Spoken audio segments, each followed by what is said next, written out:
Selamat pagi Bapak Ibu, kembali lagi hadir bersama kami di konferensi bawah pohon. Hari ini saya, Anastasia Satrio, akan mengajak Bapak Ibu berkenalan dengan tamu pembicara kita hari ini. Saya izin untuk lepas masker ya Bapak Ibu. Nah, di konferensi bawah pohon bulan November 2021 ini, kita berkesempatan untuk ngobrol-ngobrol langsung dengan pembicara dari Amerika, yaitu Miss Cindy Puccio, PhD. Beliau adalah seorang full-time practitioner and trainer yang akan memberikan kita tips-tips menarik, yaitu tentang menggunakan komunikasi reflektif untuk membantu pertumbuh kembangan anak, juga untuk membantu orang tua lebih memahami anak. Seringkali kita hanya tahu bagaimana memberikan aktivitas permainan atau stimulasi buat anak ya, Bapak Ibu ya. Tapi ternyata ada teknik komunikasi yang sangat-sangat membantu untuk pertumbuh kembangan anak dan juga membantu orang tua yang bisa dilakukan oleh practitioner, yaitu namanya melakukan komunikasi reflektif. Seperti apa sih komunikasi reflektif ini? Yuk kita langsung lihat saja video rekaman saya mewawancarai Miss Cindy Puccio langsung dari Miss Cindy dari Amerika. Selamat menyaksikan.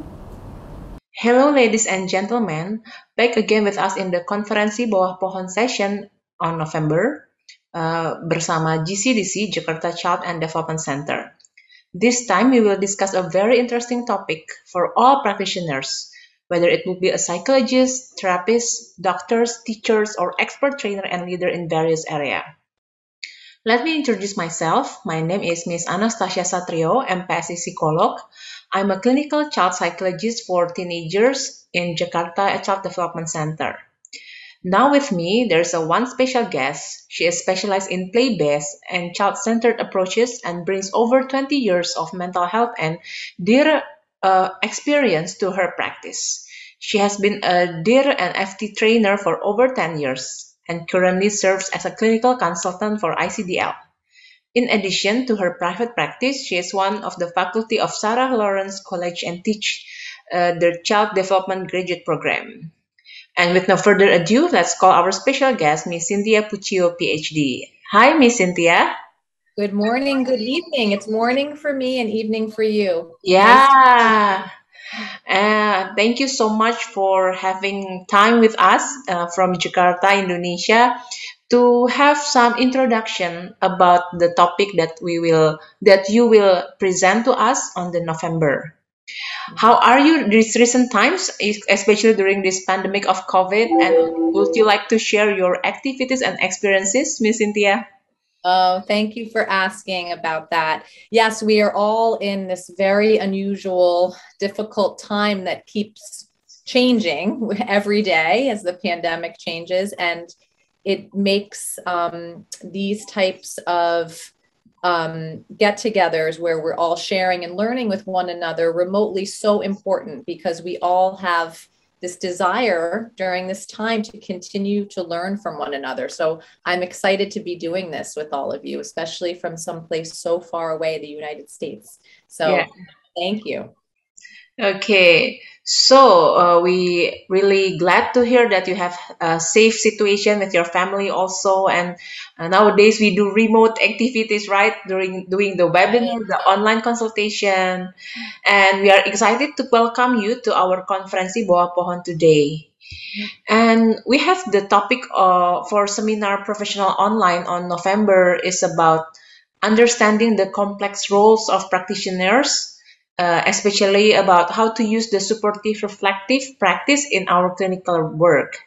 So for us that maybe not really familiar with the reflective practice, can you tell us more about what is it about the reflective practice and how it can help us to support parents better, so we can support the development of the child? Absolutely. So reflective practice is a term that describes a a process, but it also is connected to other words that people may have heard of, which is self-care, and we know about mindfulness and meditation, insight. So self-reflective practice is all about how do we better understand ourselves and our role in children and families' lives, and how can we take better care of ourselves so we can better take care of our children and families and parents. So it's an incredibly important topic that usually we think about last. And I think what I'm excited about is teaching all of you about what reflective practice means so that you can incorporate it into your work and feel like you are better equipped to do everything that we need to do. When we talk about DIR and floor time intervention and practice, we know that we wear a lot of hats. We do so many things. Even if we're a psychologist, what doesn't matter what our discipline is, we are still therapists, and we're teachers, and we're play partners, and we're supporters, and we're students if we're learning, and we're child advocates. We do so many things. Reflective practice, like slowing down and thinking about what do we bring to these interactions with family and children, is so important. We tell parents all the time to take care of themselves so they can take better care of their children. And that's what we need to do too.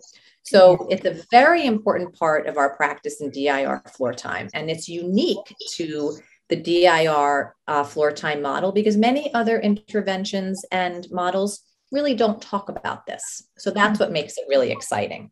I get your point that you said that it's like the similar things like the mindfulness that nowadays is quite a trending topic in Indonesia.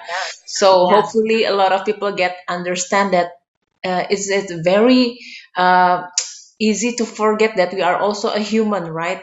When we are doing our practices, and as you said that we wear a lot of hats. Sometimes we also feel confused what kind of role that we bring to the children and the parents. Okay. Yeah. And oftentimes we think that we shouldn't be thinking about ourselves. Oh no, the parent and the child is more important. Yeah, the selfless practitioners, right? But they're not two different things. I see. If we don't think about ourselves and what we're bringing to the child, the client, and the parent, we're missing a very big part of our treatment and our effectiveness in really helping people. So that's also why it's important. What our thinking that we shouldn't think about ourselves is misunderstood. I guess that's something that we'll talk a lot about. I see. And when we do the reflective practice, can you give us some examples that how we can better support parents to do this reflective practice, or how we start this reflective practice start with ourselves? Right. So it's really both. So in the DIR floor time model, we often recommend that DIR floor time practitioners or clinicians, that they meet with someone, whether it's a mentor or a supervisor, or also in a peer supervision group, so that they can do this with one another. So reflective supervision is actually a process where reflective practice happens, that you do this with someone. Now, there are also a lot of reflective practice activities that you can incorporate on your own. But reflective supervision is a very important piece of this. And when people are earning their certification in DIR floor time, we highly recommend that they do this. In addition, to your second question, the way that we support parents, first, we learn this first ourselves. So that's what we call a first person understanding of that. So we want to practice what we preach. You've heard that expression. So we're telling parents to do this. We need to understand it ourselves from that first person understanding. But one thing that we'll also talk about in I think it's maybe the second lecture is, what are reflective questions? How do we involve parents in reflective questions to help them better understand their experience as a parent with a child who may have neurodiversity or various special needs? So part of this is there's a few different components to this. The first one is understanding it yourself, knowing really what is this. And then once we understand it ourselves, we incorporate it into our practice, and we help support parents and caregivers to do this as well. I see. So it also help us personally, isn't it? Not only professionally, but to become a better self to ourselves and better supportive partner to ourselves, isn't it? Yeah, so exactly. So for example, we all have different work situations, maybe different parents or children that we find more difficult than others. Right? That's just honest. That's the way it is in our relationships. Some relationships are easier, some challenge us more. What do we do with those relationships that challenge us more? How do we take care of ourselves? How do we maybe prepare ourselves for that session with the child that we may have a lot of questions about or may feel like is challenging? Because if we do that, then we go into that session, we're better equipped, we're ready, we can manage it better. So when we don't think about these things and we kind of just go through our work day doing this very difficult work, it's not deep enough. So reflective practice helps us get at a deeper level of actually what's happening. I see.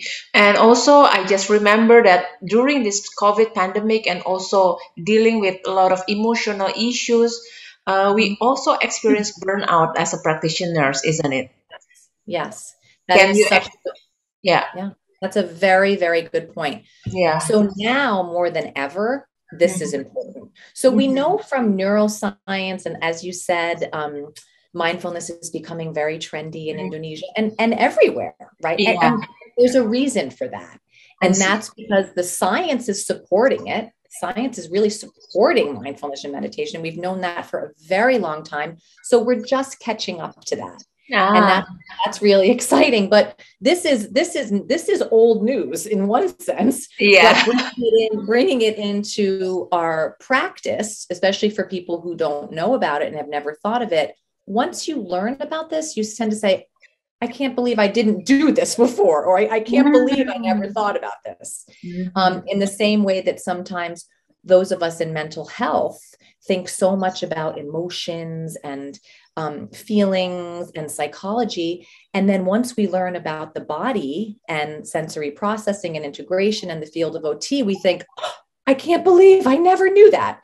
There's that piece of the more you learn, the more you think, wow, now I can be even better at what I do. Yes. Okay. So in the third series of the lecture, you will give us the discussion or information about the difference between being and doing in our practice and how we support the children and parents. As I can reflect to myself, sometimes when we have a long hours of children or client in our practices, it's like, okay, today I have 5 clients or maybe I have 7 clients. And sometimes maybe for us that doing this for almost quite a time, it seems like a doing of something rather than it should be a being. Can you describe in a simple way the difference between being and doing? Sure. So, we oftentimes, especially when we're working with certain families or children, we feel very compelled and very pressured to have a strategy, to have advice for a parent, something very concrete. And that's in DIR Flourishing, we like to think less about, what are we going to do? Then what is the whole experience? And what is the process when we slow down and we really take time? We don't feel the pressure to fix or change or do something or therapy. When we slow down, we tend to do the more important things. And that is observing children, waiting, watching and wondering what's next, reflecting on our own experience. And that's when we can even do kind of more of the deeper, very important work. So sometimes when we get stressed, we get very fast and busy and we want to do. And the being piece is really kind of settling in and stepping back and looking maybe at a bigger picture or thinking about something in a different way and spending more time in our observation and wondering about children and their development. I see. And the last part of the lecture is the emergence of humor in play-based interaction. It's more specifically about how using humor in DIR floor time can increase motivation, shared attention, and initiation. As I can share to you, the cases that coming into our clinics, most of them is the speech delay and the parents consult about the child didn't have a good attention and focus, and sometimes maybe me as a practitioners focus more on the giving the appropriate activities, but rather we should more engage the situation with more playfulness and humor so the child can have a better focus. How can you explain more about this? Yeah, exactly. So in DIR, relating and engaging are Mhm. so incredibly fundamental to what we do. Yes. And incorporating humor and, as you said, playfulness, that's another very good term, that is that is a piece that we don't talk about because it sounds like it's not important, but that leads this was my doctoral dissertation research, so this is something that's very important to me. It's something that I wanted to study because I saw in my practice how using humor and incorporating more playfulness and laughter into those exchanges with children and families, it leads to many of our developmental goals. And so that's what I'll talk about in that session, is how practitioners can think about using humor and playfulness to get to the goals that they have. Mm-hmm. I see. And is it very interesting that you did this for your dissertation? Good. Yeah. I wanted to do something fun because it was such a big project. Yes, And of course. I also really believe and have seen in my practice for very many years how humor does lead to more shared attention, more initiation, more engagement, more motivation. Mm, So we'll talk about that. It's fun I to talk. see. Okay.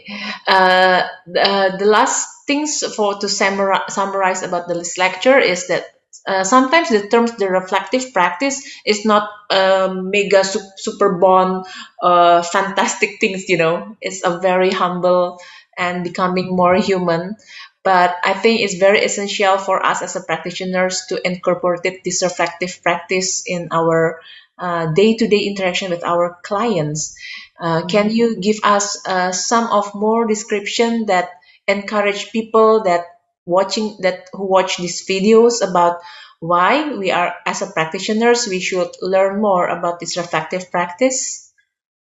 Sure. I mean, I think I touched on some of it, but um, we, this is something that we talk to parents and families about all day, right? How to do, an involved parent, a present parent, how to play Mhm. appropriately, how to, kind of understand what their needs are so they can better take care of their child. And we need to know what that is and do that for ourselves as practitioners.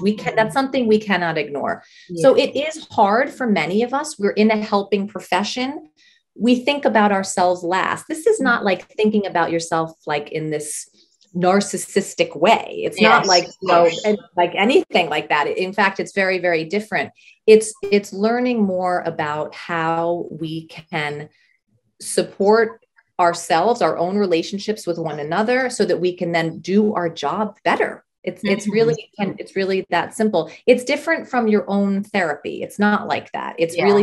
really um, the reflective supervision practice is a lot Mhm. about talking about your own feelings and experiences with your work with different children and Yes. families. We won't get into the details of that in what Yeah. I'm doing because that's kind of more of a private piece.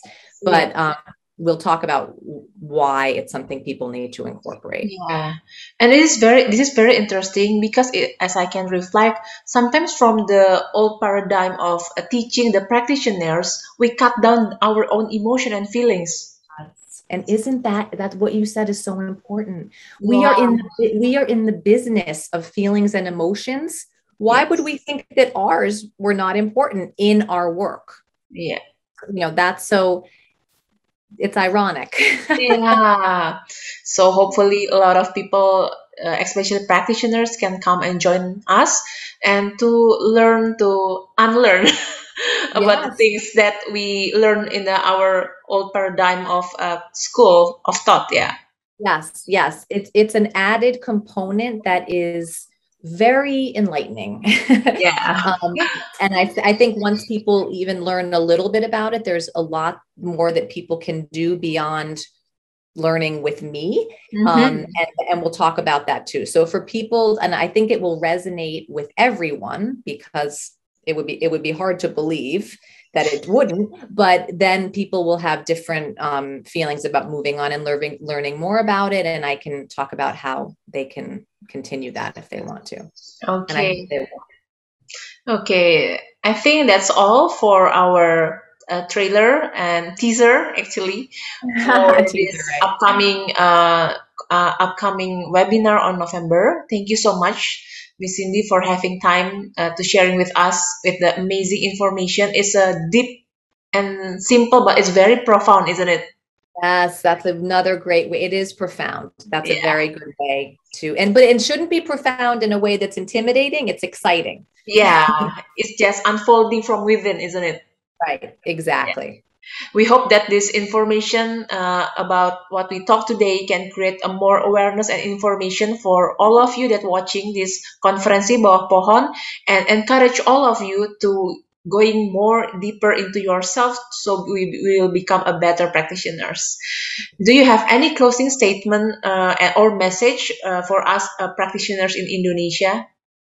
Well, I'm really excited to meet and learn with everyone, because I think that, these two very different cultures, we have so much commonality, and that'll be very important for all of us to learn from one another in that forum. So I'm really excited about that.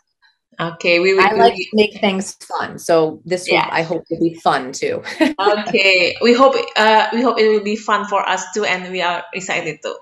So we'll be seeing you, Cynthia, on November 2021, only at Jakarta Child Development Center, a special parenting program and fun for practitioners. Thank you so much. See you. Thank you. Nah, Bapak Ibu, tadi adalah cuplikan obrolan saya dengan Miss Cindy Puccio. Semoga membuat Bapak Ibu semakin penasaran, semakin tertarik dan ingin tahu lebih lanjut tentang bagaimana sih melakukan komunikasi reflektif untuk mensupport pertumbuh kembangan anak dan juga membantu orang tua. Kabar gembiranya, kami akan mengadakan webinar selama 4 pertemuan bersama Miss Cindy Puccio PhD untuk membahas tentang bagaimana melakukan praktek komunikasi reflektif, lalu bagaimana sih kita bisa memberikan atau melakukan humor kepada anak dan melakukan kegiatan yang lebih bersifatnya bermain pada saat kita membantu tumbuh kembang anak. Seringkali kita sebagai praktisi, guru, konselor, orang tua, itu melihat anak itu sebagai objek dan juga hanya fokusnya berikan tes apa aja ya ke anaknya ya. Terus juga cocoknya nih dia diberikan stimulasi aktivitas apa aja ya. Padahal anak dan kita adalah manusia yang sama-sama butuh memiliki interaksi yang hangat, menyenangkan, dan butuh merasa dipahami dan dimengerti. Karena tidak ada perasaan paling menyenangkan di dunia ini selain merasa dipahami, merasa dimengerti oleh orang lain tanpa judgement. Dan dari hasil penelitian Miss Cindy Puccio PhD, perasaan-perasaan dimengerti lewat komunikasi reflektif ini membantu sekali pertumbuh kembangan anak dan juga membantu orang tua untuk bisa lebih mensupport anaknya. Nah, untuk informasi lebih lanjut bisa dilihat info webinar ini di Instagram kami di @my_GCDC atau juga bisa telepon langsung ke customer service kami. Kami tunggu kehadiran Bapak Ibu di webinar bersama Miss Cindy Puccio di bulan November ini. Dan sampai jumpa di konferensi bawah pohon berikutnya. Sampai jumpa.